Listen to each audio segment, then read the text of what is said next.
তোরই নিধন যজ্ঞ চলছে। ভণ্ড লোভী তুমি, তুমি আমার কি নিধন করবে? আজ দেখবে পতিব্রতা স্ত্রীর কত জোর। পতিব্রতা স্ত্রী?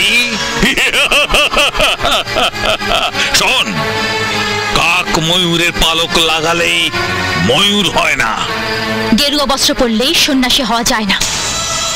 তুমি ভুলে যেও না, মেয়েরা মায়ের চাঁদ। আর তুমি এও ভুলে যেও না, তুমি যার গর্ভে জন্মেছ সে একজন মেয়ে। তাই মেয়ে জাতকে সম্মান করতে শেখো।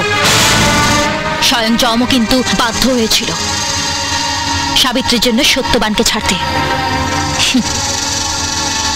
আর বেহুলার জন্য লক্ষ্মীন্দরকে।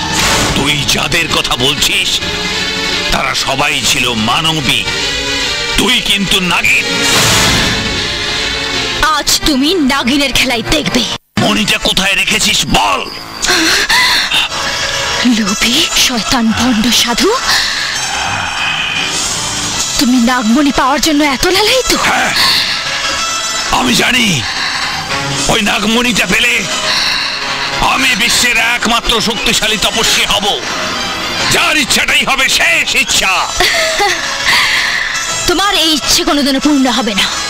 আমি বলবো না নাগমণি কোথায় আছে। বলবি না? না, বলবো না। তোমার মতন পাপীকে মনির খোঁজ দিয়ে আমি সমাজের ক্ষতি করতে পারবো না। বলতে তো তোকে হবে। বল বল। আমাকে বের হইলে আমি কিছুতেই বলবো না। কি বলবি না? বল বল। দেখুন কাকে নিয়ে এসছি। আয় আয় আয়, তুই ভালো সময়ই এসেছিস।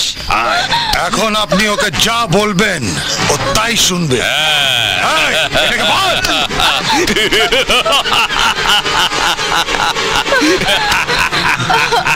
এখন তুই সব বলবি, এখন তুই নাচবি, আর তুই না নাচলে তোর আসল রূপটা বেরোবে কি করে? নাচ নাচ। না, তুমি নাচবে না। এই শয়তানদের কথা তুমি শুনতে হবে না। শুনবে শুনবে, নাচবে।